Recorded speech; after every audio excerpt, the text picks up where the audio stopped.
Os saludamos desde el Observatorio Vasco del Tercer Sector Social, en este espacio en el que hoy nos hemos reunido para hablar del Índice de Coherencia de Políticas para el Desarrollo. Y hoy nos estáis acompañando María Luisa Gil Painó, coordinadora de la investigación del Índice de Coherencia, y Miquel Carrillo Ponce, vocal de Coherencia de Políticas de la Coordinadora de Organizaciones para el Desarrollo. El Índice de Coherencia de Políticas para el Desarrollo. Tenemos aquí este instrumento, esta herramienta con este nombre tan largo. ¿Qué es este índice?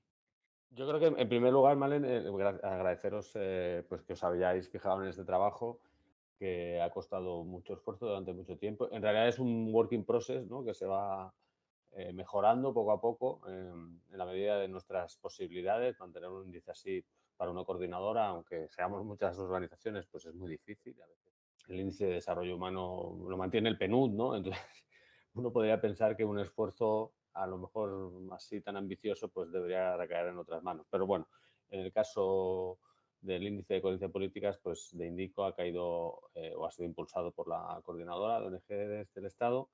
Yo creo que sobre todo viniendo nosotras, las organizaciones, de la cultura de ese índice del índice de desarrollo humano y de muchísimos otros índices, ¿no?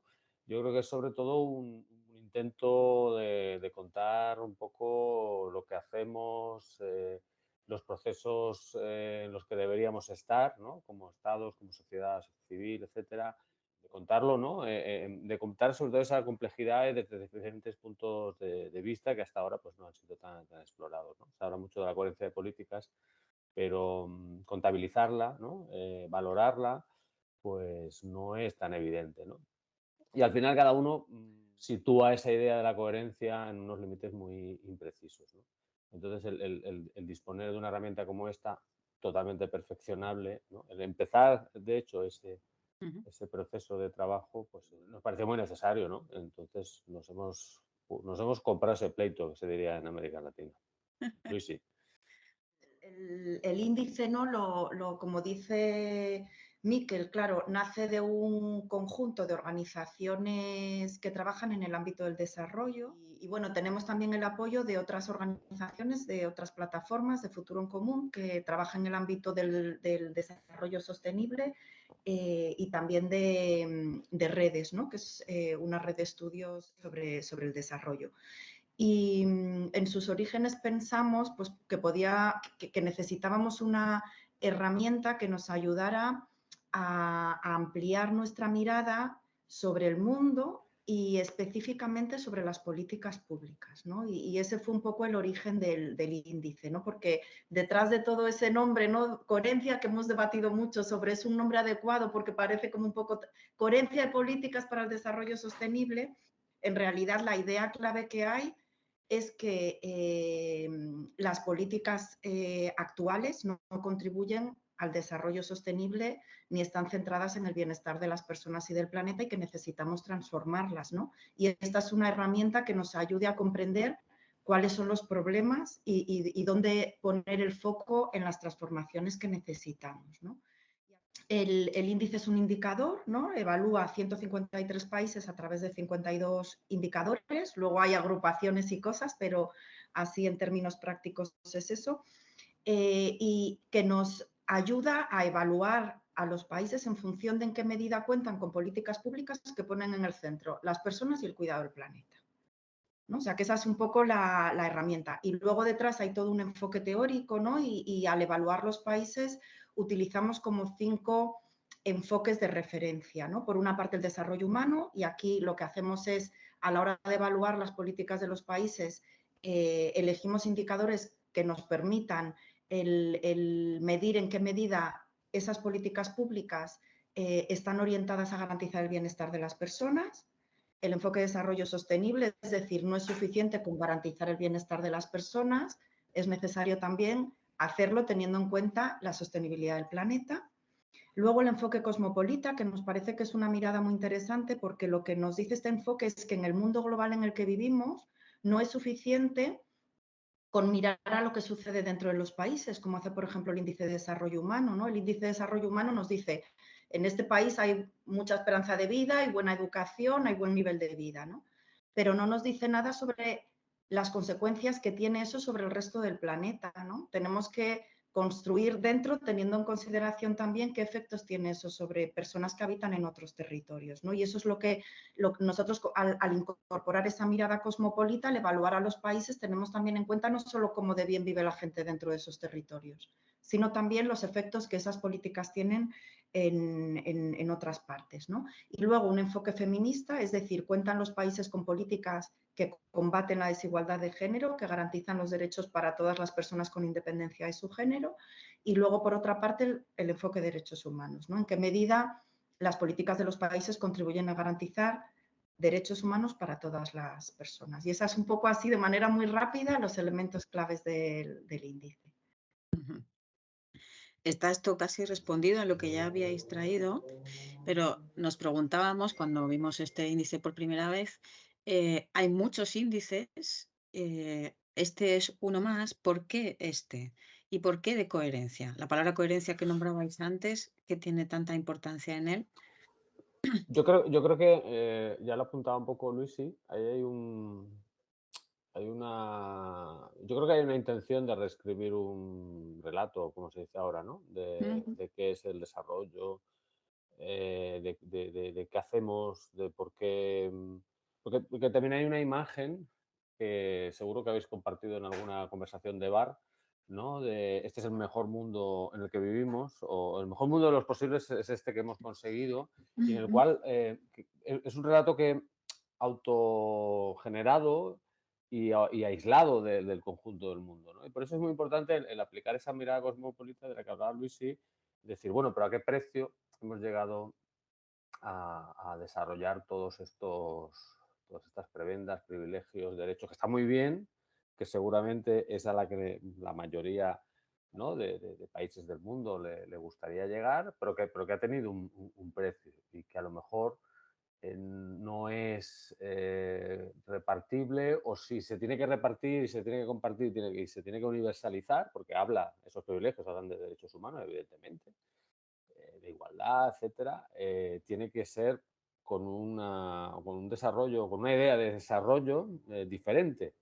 Y probablemente todos esos derechos hayan sido un subproducto de una acumulación económica eh, con otra intención muy diferente, ¿no? Entonces, claro, construir todo eso es mucho mejor hacerlo con números, ¿no? Y con esos mapas que nos vas a enseñar, si podemos ujú, navegar un ratito por el display, ¿no? Entonces yo creo que ahí hay una intención de dotarse ¿no? de facts, ¿no? Que dicen los ingleses, de números y decir, oiga, claro que todos queremos tener los índices de igualdad de los países nórdicos o jubilarnos a los 55, etcétera, etcétera, ¿no? Pero si tenemos que hacerlo, ¿no? Con los impactos que genera esa economía que ha ido acumulando, ¿no? Plusvalías para permitirlo, pues me temo que no hay arroz no hay pollo para tanto arroz, no va a haber, no va a ser suficiente. Y entonces contar eso, pero si eso lo podemos trasladar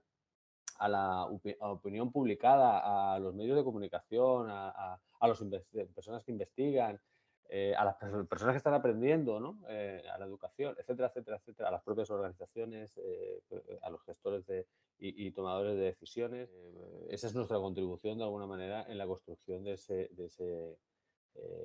relato alternativo.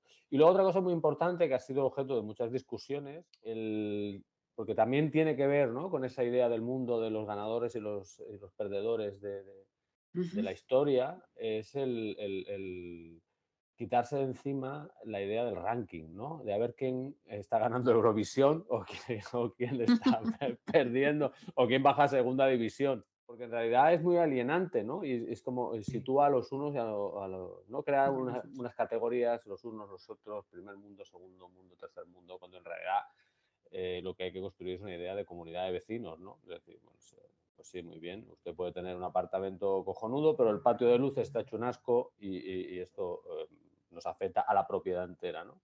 Entonces, construir ese relato de comunidad, de no competencia, de no ranking, es muy importante. cosa que es anticultura, o sea, va contra nuestra percepción del mundo, pues porque esto se trata de competir y no de colaborar, ¿no? Entonces, también, nuevamente, un índice que nos coloque en esa tesitura, que nos incomode, que rompa un poco las clasificaciones normales de la liga, pues era, lo necesitamos, vamos, lo hemos encontrado, creíamos que era necesario. Muy importante esto, además, para las organizaciones del tercer sector. Luego hablaremos un poco más de ello, pero como normalmente estamos tan implicadas en lo local, ¿no? En lo que hacemos y en nuestra dedicación en el espacio en el que estamos, no es fácil tener esta perspectiva de qué está pasando en la comunidad de vecinos, como dices, Miquel. Entonces, en este sentido, habéis aportado dos elementos de análisis para clarificar esto que se llaman las transiciones y las presiones. ¿Nos podéis contar un poco qué es esto de las transiciones y las presiones? Todas estas cosas que contamos aquí, luego hay que aterrizarlas en una estructura, en unos indicadores, etcétera, ¿no? Entonces, también estuvimos detrás de la herramienta, hay un montón de debate, ¿no? Entre muchas organizaciones. Y al final decidimos, ¿no? Estructurar el índice como en dos grandes pilares, suelen llamarse. Uno son las transiciones y aquí lo que haríamos es todas esas grandes transformaciones o grandes cambios a los que las políticas públicas deberían contribuir para construir sociedades más justas, más sostenibles, más democráticas, etc.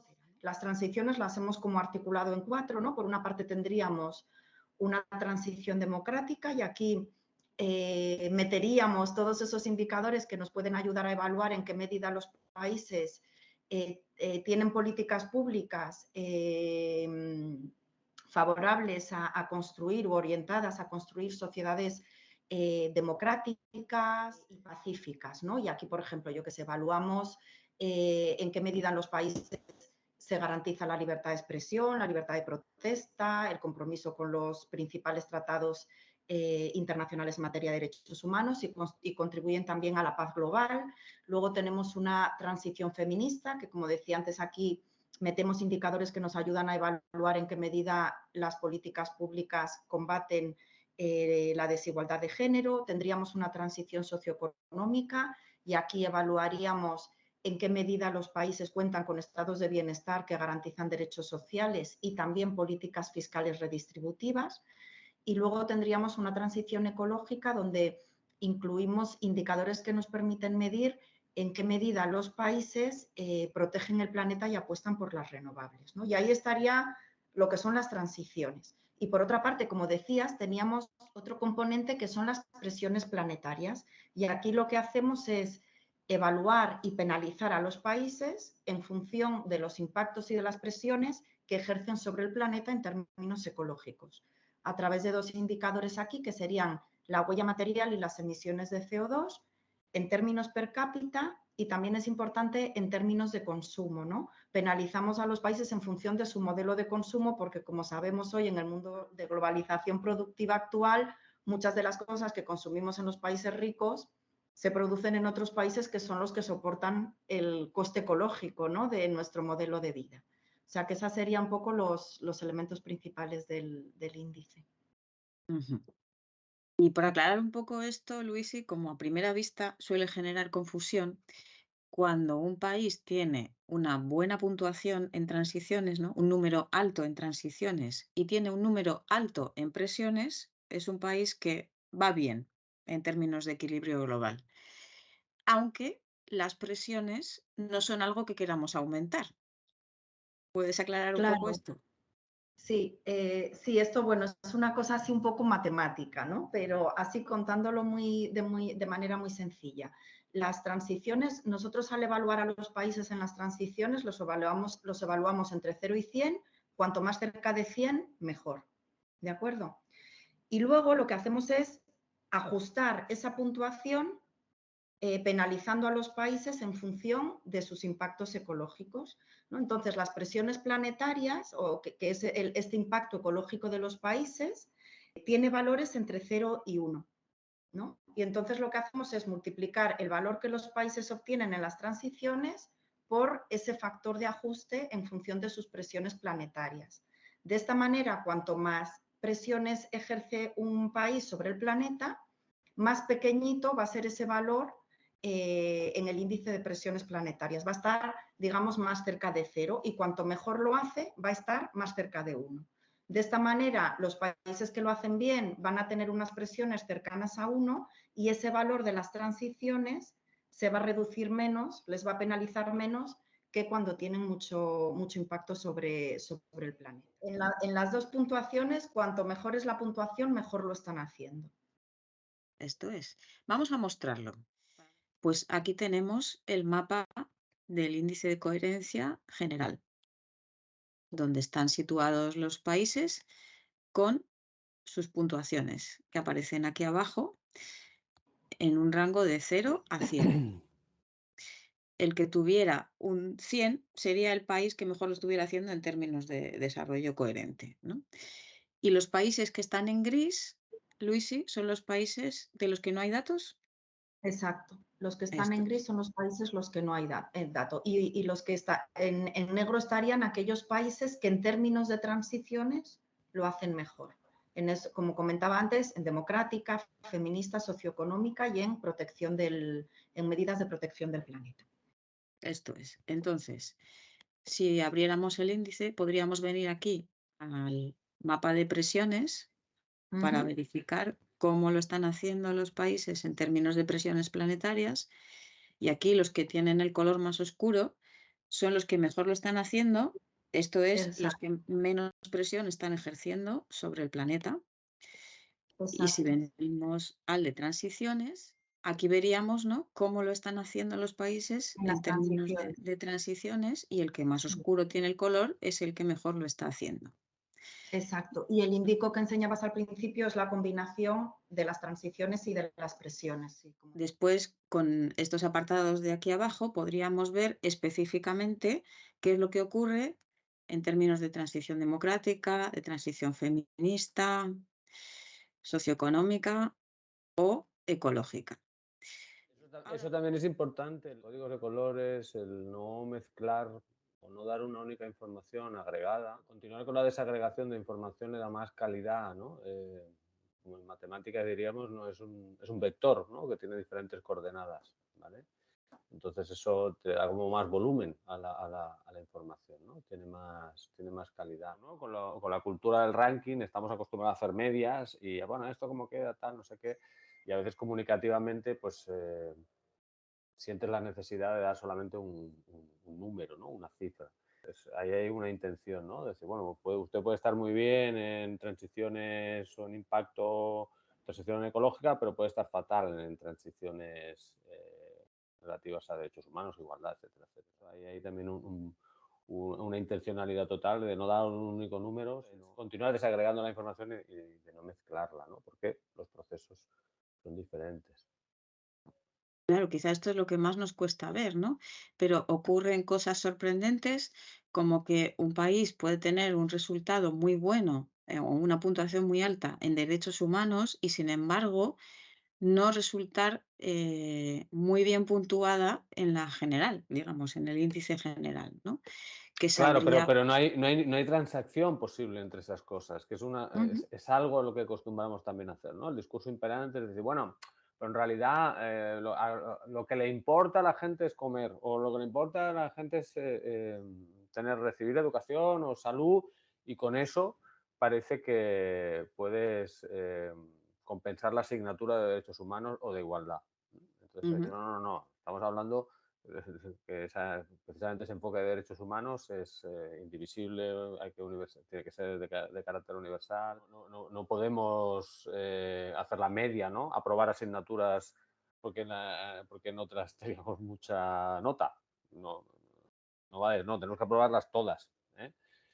El otro relato lo que hace es justificar a la postre carencias muy importantes, ¿no? Y que no en el conjunto, pero si nos fijamos en esas minorías que tiene que proteger un Estado democrático, son las que sufren esas carencias, ¿no?, en transiciones, en impactos, etcétera, etcétera. Pues me refiero a igualdad, me refiero a derechos humanos, etcétera, ¿no? Sí, también queríamos un poco romper con una idea que aunque es verdad que discursivamente a veces defendemos la sostenibilidad, ¿no? Y decimos lo ecológico, etcétera, pero es cierto también que en el fondo, de manera más o menos explícita, siempre parece que priorizamos lo social o determinados aspectos frente a lo ecológico, ¿no? Y que lo ecológico acaba jugando como un papel secundario, ¿no? Y cuando nos imaginamos, por ejemplo, como qué país queremos vivir, ¿no? Nos imaginamos a los países nórdicos, ¿no? Por ejemplo. Y con el índice, ¿no? El índice sí que tiene una apuesta muy clara por darle mucha relevancia a todo el tema ecológico, ¿no? Porque vivimos en un contexto de crisis ecológica que cada vez es más evidente, ¿no? Y el índice nos ayuda a comprender, ¿no? No es suficiente con, por ejemplo, un país como Noruega, si miramos, ¿no?, a las puntuaciones que obtiene en el ámbito democrático, en el feminista, en el socioeconómico, sale con puntuaciones buenísimas. En el ecológico, regular, pero si ya nos vamos lo que es a puramente impactos y presiones ecológicas, tiene tan solo 40 puntos sobre 100, ¿no? Y esto hace pues que en términos, cuando juntamos todo, como dice Miquel, no se compensan unas cosas con otras, ¿no? No es suficiente con hacerlo bien en el ámbito democrático si eso es a costa de impactos y presiones ecológicas que perjudican al conjunto del planeta, ¿no? Y que nos dicen en el fondo que no todos los países, ni siquiera es que no todos los países no deberían ser como Noruega, es que no es posible que en el planeta en el que vivimos todos seamos Noruega, ¿no? Es un modelo de desarrollo que no es universalizable, ¿no? Y parte de lo que creemos que puede ser interesante con el índice es mostrar eso, ¿no? El romper con esos imaginarios que tenemos sobre modelos aspiracionales que no son reales, ¿no?, para todas las personas. Y al contrario, poner en valor pues, lo que han podido hacer otros países, ¿no?, que han adoptado otros modelos económicos, ¿no?, en los cuales pues, bueno, se ha llegado a presiones muchísimo más bajas, probablemente no de manera intencionada, sino porque no tenían el acceso a yacimientos de petróleo en el Mar del Norte para hacer un fondo de inversiones ¿no?, soberano como Noruega. Probablemente tiene que ver todo con eso, pero bueno, seguramente la necesidad han hecho virtud y hay países que han avanzado en otros capítulos bastante sin tener una presión planetaria o sin trasladar ¿no?, un consumo, sobre todo, ¿no?, que implica una presión planetaria brutal a otros lugares, ¿no?, y colgándose con eso medallas que seguramente no le pertenecen. En el caso, por ejemplo, de Gran Bretaña, es conocido, ¿no?, cómo se convierte de una economía industrial a una economía financiera y luego puede decir que ha rebajado su impacto en emisiones. O, bueno, claro, porque lo ha trasladado a la fábrica del mundo, que es China, ¿no? Y al contrario, China puede decirte, no, oiga, es que yo he avanzado mucho en bienestar material, sí, pero a lo mejor se está usted comiendo todo el impacto planetario a nivel de emisiones, etcétera, etcétera, ¿no?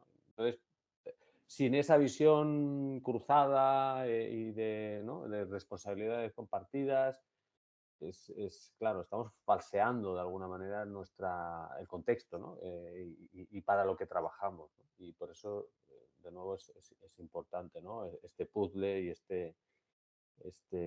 esta paleta de colores. Ujú. Solo un dato por aclararnos, por si esto puede generar confusión. Cuando hablábamos de presiones planetarias y mencionabais, por ejemplo, Noruega, que tiene en la transición ecológica una puntuación media y en presiones planetarias un poco más baja. ¿Cuál es la diferencia entre la transición ecológica y las presiones planetarias? Sí, bueno, por temas estadísticos, pero también por temas conceptuales, ¿no? Hemos separado lo ecológico en esas dos partes, ¿no? Por una parte, porque es verdad que también muchas veces cuando pensamos en términos ¿no?, decimos muchas veces también los nórdicos son los que mejor están haciendo esa transición ecológica, ¿no? Pero en el ámbito ecológico también hay dos cosas. Una cosa es si promueves las renovables, si estableces medidas de protección del medio ambiente, pero al tiempo que haces eso puedes seguir teniendo un modelo de producción y de consumo insostenible, ¿no? Entonces, nosotros lo que separamos es algunas medidas políticas que tienen que ver con proteger el planeta o con promover las energías renovables, que sería lo que va en la transición ecológica, con otros indicadores, como comentaba antes, que tienen que ver con los impactos y presiones ecológicas que ese país ejerce sobre el planeta, ¿no? Y aquí tendríamos esos dos indicadores que os comentaba antes, que son la huella material, perdón, y las emisiones de CO2, ambas en términos per cápita y en términos de consumo. Se ven perfectamente los indicadores, ¿no? En el primero tenemos si hay compromiso con los principales tratados en materia medioambiental, si se protege, ¿no?, el territorio, el tema de la apuesta por las renovables, ¿no? Y en el otro componente tenemos lo que son impactos y presiones. Yo creo que hay, como está diciendo Luis, sí, una idea de combinar la política pública con los impactos, es decir, lo que tú estás haciendo con lo que has conseguido, por explicarlo eh, sencillo, ¿no? Y eso también es una idea un poco nueva, ¿no? En combinarlo en un mismo índice. Bien, hemos llegado hasta aquí, o usted está haciendo esto, pero la realidad en lo que estamos es eso, ¿no? Entonces, el combinar un poco la cinética con la termodinámica, como yo digo, pues es necesario, ¿no? También para ver un poco esa noción de proceso, ¿no? De construcción, de evolución. Eso por un lado. Y por otro lado, una cosa que no sé si ha dicho Luisi, el índice tiene una dificultad técnica y es que para comparar todos los países del mundo, la disponibilidad de datos es limitada, evidentemente. Entonces, pues bueno, probablemente la foto sería más fidedigna con otro tipo de índices, pero esos son los que nos permite comparar un número muy amplio de países en todo el mundo, ¿no? Como digo. Sí, es interesante lo que comenta Miquel, porque es verdad que los indicadores que tiene el índice no son los que mejor sirven para medir exactamente eso, ¿no? Son los que mejor lo miden dentro de los disponibles para poder comparar 153 países. Si hiciéramos un índice de la Unión Europea, podríamos afinar muchísimo más porque hay muchísima más producción estadística, ¿no? Pero claro, cuanto más amplio y más heterogéneo es el grupo de países que evalúas, digamos que menos precisión tienes a la hora de, en términos de disponibilidad de indicadores para medir las cosas como con más precisión o con más sí, matiz. En cualquier caso, ¿no? Aunque sea esto algo muy ajustable, sí se pone de relieve que lo que nos está trayendo este índice es una mirada mucho más consciente sobre la integralidad de la experiencia humana y de la actividad humana sobre el planeta, ¿no? Esto que no estamos acostumbradas a mirar y por esto es tan importante que podamos verlo desde toda esta desagregación de datos a la vez que la combinación de los mismos, ¿no? Entonces, vamos llegando a este punto sobre el que tenía mucho interés en preguntaros. ¿Qué es lo que le aporta este índice, tanto al conjunto de las organizaciones de desarrollo como a otras organizaciones del tercer sector social que no se ocupan específicamente de desarrollo, pero que también se ven afectadas por todo esto que pasa? Bueno, yo creo que es una herramienta que refuerza un poco esa construcción, bueno, la construcción de ese relato, ¿no? Que decíamos, un poco alrededor de la coherencia de políticas y del refuerzo de la visión ecologista, ¿no?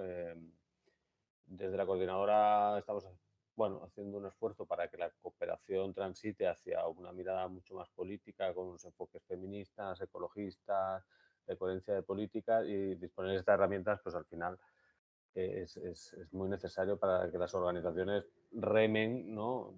No sé si en la misma dirección, pero por lo menos Mm, con el mismo equipaje, ¿no? Con las mismas con herramientas que nos puedan poner eso en la agenda política, ¿no?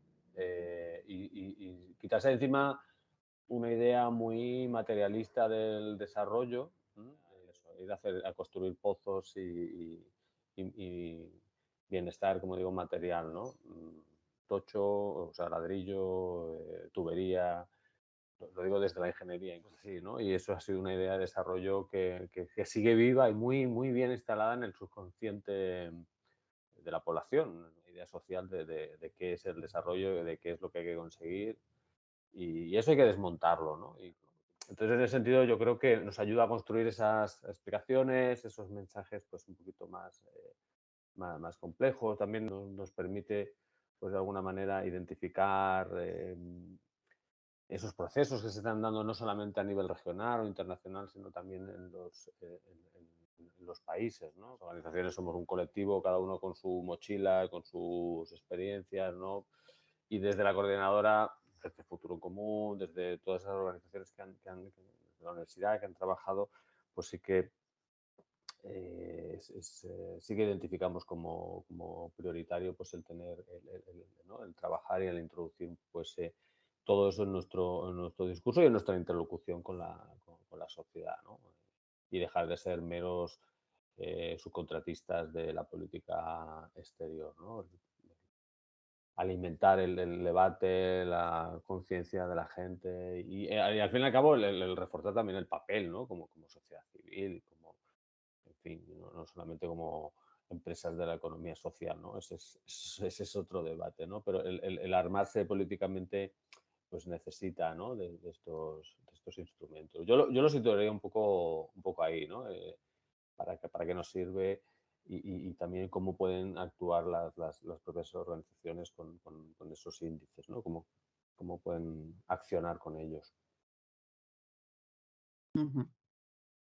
Me permito también hacer un salto, ¿no? En esto de cómo afecta en particular a las organizaciones del tercer sector social, porque parece que el asunto del desarrollo es eso que sucede allí y que se hace en otros países, Claro, ¿no? hay En otros barrios. una alienación total de ellos y nosotros. A ver si escalan más puestos en la clasificación. Claro que. Cuando, entre otras cosas, ocurre que porque ciertos modelos, ¿no? Ciertas consecuencias de este modelo solo son posibles en algunos países y no son universalizables, hay gente que viene aquí, ¿no? Dado que es aquí donde se pueden encontrar, ¿no? Ciertos niveles de vida y el impacto de lo que nosotros hacemos en otros lugares del mundo nos está llegando continuamente, ¿no? En este circuito no hay manera de no estar relacionadas con lo que pasa en otros barrios del planeta. Y quienes trabajan con la exclusión social o con las necesidades sociales graves se están encontrando con esto continuamente, ¿no? Todas estamos afectadas por esto que pasa.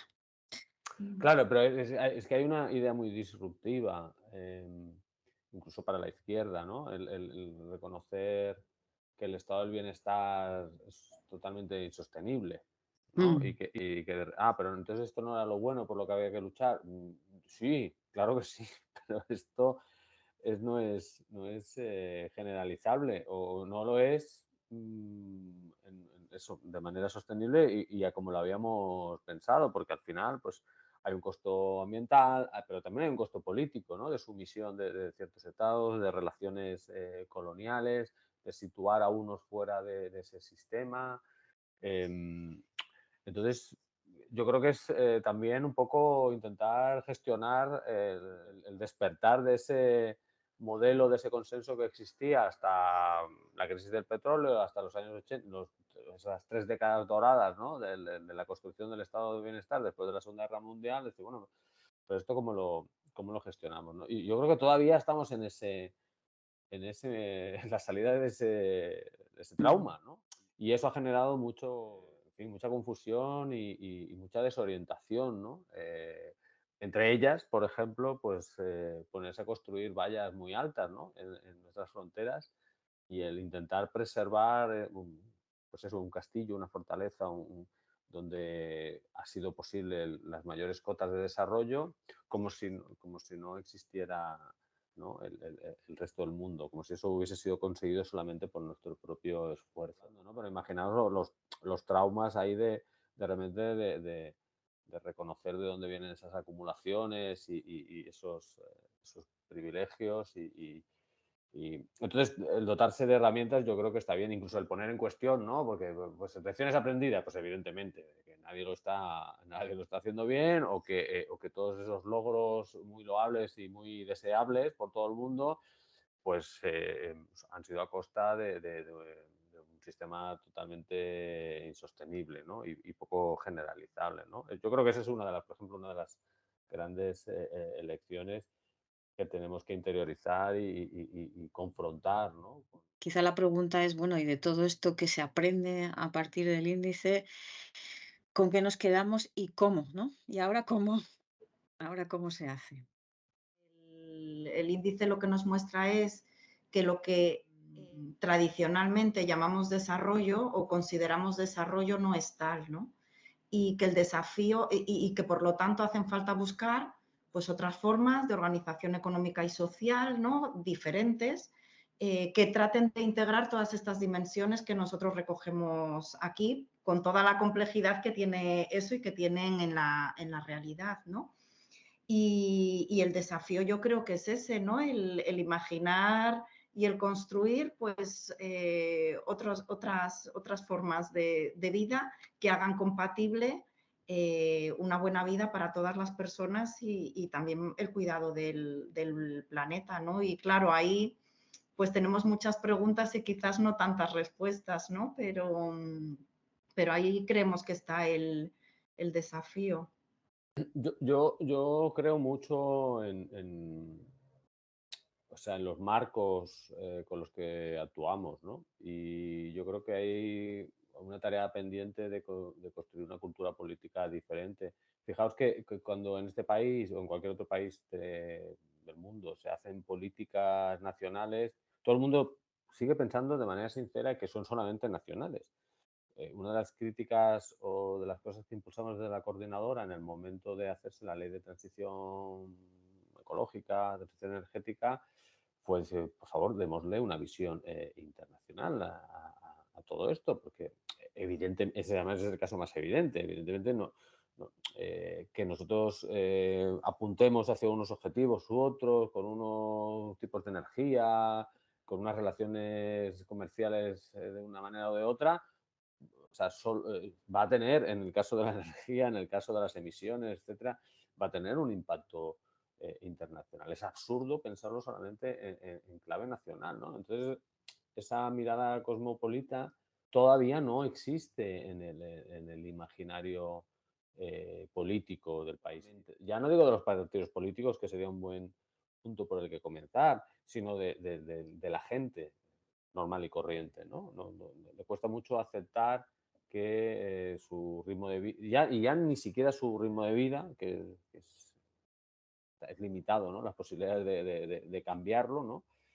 Todo el mundo sale a las horas que sale de trabajar y al final va a comprar donde va a comprar, pero, o sea, como sistema nos cuesta mucho imaginar, ¿no? Esa inserción en un sistema mucho más interaccionable o mucho más conectado. Entonces, el cambiar esa visión, solo eso ya empezaría un poco a posibilitar otras transiciones, otras actuaciones, ¿no? Pero en el momento en que seguimos pensando en nuestras soberanías, en nuestro accionar, ¿no? En nuestro funcionamiento como algo circunscrito a los límites administrativos, ¿no? De allí donde depositamos nuestro voto, pues claro, es muy complicado. Y para paliar eso, ¿no? Pues el analgésico que nos dan en muchos casos es la cooperación, ¿no? Al final es como un pequeño caramelo, un pequeño sedante para decir, bueno, o incluso aquello del que contamina paga, ¿no? Pues bueno, pues ¿qué se debe? ¿No? Y pues, la gente no ha evitado un conflicto como puede ser el de Palestina o el de Ucrania, entonces como analgésico, bueno, pero lo vamos a reconstruir. El no haber tenido buenos hábitos al final se convierte o nos lleva a intentar comprar un medicamento o una operación quirúrgica para resolver un problema que en realidad es sistémico, ¿no? Entonces, el empezar a romper un poco esa mirada reduccionista, ¿no? De las políticas públicas ya sería un gran punto por el cual comenzar. Y en eso, disponer de una imagen como es el índice, en el fondo es una imagen, ¿no? Y una imagen disruptiva, ¿no? El ver colores intensos donde no debería verlos, ¿no? El disponer de esa imagen pensamos que nos permite un poco el abrirnos de mente y empezar a cambiar esa cultura tan introspectiva de la producción de políticas públicas. Ujú. Y para este cambio de imagen, ¿dónde se puede ver el índice? Quien quiera consultarlo y Pues asomarle a él. Sí, ahí tenemos la página web que nos has mostrado tú, que es índicedecoherencia.org. Y también otra apuesta que tenemos, porque sí que consideramos que esto es un proyecto colectivo, ¿no? Y de construcción colectiva y como muchas experiencias similares de medición en construcción, creo que lo decía antes Miquel, ¿no? Entonces tenemos ahí algunos los mapas, ¿no? Como cosas más visuales, tenemos también lo que llamamos el cuadro de mandos, donde podemos ver como en clave de semáforos cómo lo hace cada país en cada una de las transiciones y en el agregado.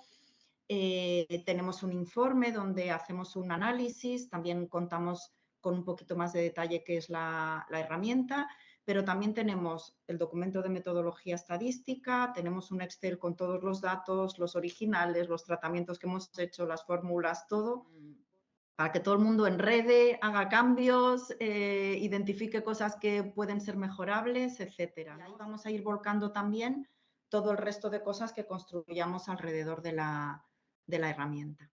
En verdad que habéis hecho un gran trabajo no solo de profundización, sino de accesibilidad, ¿no? De poner a disposición esta herramienta con todo lo que implica. Y quizá lo más difícil es esto que nombrabas, Miquel, ¿no? De asumir has utilizado la palabra trauma, que me parece muy interesante para reconocer que donde estamos no es el lugar ideal, ¿no? Que necesitamos incluir otra conciencia, otro cambio ¿no? Un cambio de perspectiva. Y parece que para las organizaciones que tienen todo este trabajo de acompañamiento local en el tercer sector, bueno, buena parte del asunto es aceptar que esta sociedad que se nos va mostrando multicultural, diversa y compleja es la que tiene que ser, teniendo en cuenta que somos los miembros de este planeta, ¿no? No hay ninguna cosa que sea solo local. No, Quizá esto exacto. Eso es muy disruptivo en el fondo, ¿no? Porque, bueno, venimos de sociedades nacionales, construidas en ese, Ujú. bueno, en nuestras casillas, en esa noción incluso de propiedad colectiva de un territorio, esto es mío, aquí no podéis entrar, aquí hacemos lo que queremos.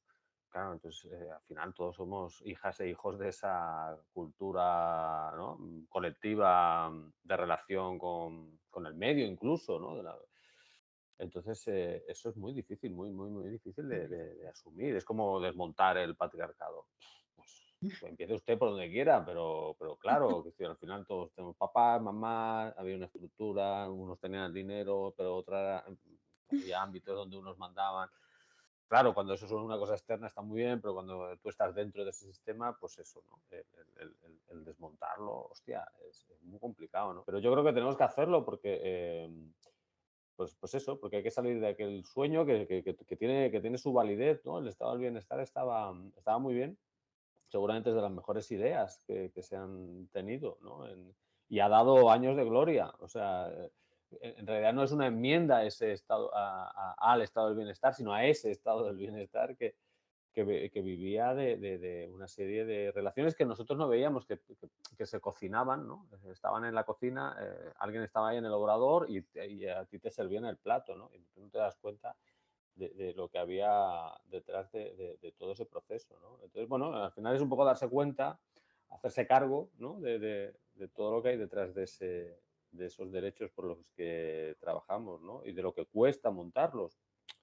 Si la Declaración de Derechos Humanos del 47 o del 48, nunca me acuerdo, la hubiesen cocinado todos los estados, pues a lo mejor habría sido de otra manera, pero en aquel momento eran solamente 50 estados, ninguno eh, excolonia en realidad. Bueno, sí, Estados Unidos era una excolonia. Y los latinoamericanos, ¿no? Pero desde una mirada que no es cosmopolita y que seguramente no entendía sacrificios que había ¿no? Que sostenían esos derechos y repito, y que son y seguirán siendo por los que trabajamos, ¿no? Pero que internacionalizarlos, universalizarlos, pues hay que hacerlo de una manera diferente, no. El capitalismo y la acumulación y la agresión constante al medio ambiente no hay tanto medio ambiente para tantos derechos. Entonces, hay que hacerlo de otra manera, ¿no? Y eso, cuanto antes nos demos cuenta, pues mejor. Bueno, casi nada. Tenemos para horas de reflexión con esto, pero por hoy hasta aquí podíamos llegar. Os agradezco muchísimo A la ti, disponibilidad, la claridad, el abrirnos esta ventana de comprensión. Y aquí está el índice para que quien quiera pueda explorarlo y asumir desde ahí también, ¿no? Cómo podemos ir aumentando esta conciencia de necesitamos otro modelo de desarrollo de vida, de funcionamiento global y de sociedad, y estamos en ello, ¿no? Con toda la humildad de este es el punto al que hemos llegado y con lo que nos queda por delante. María Luisa, Miquel, muchísimas gracias al observatorio Muchas también. y, gracias. y seguimos trabajando. Muy bien, Gracias. chao. Eskerrik asko.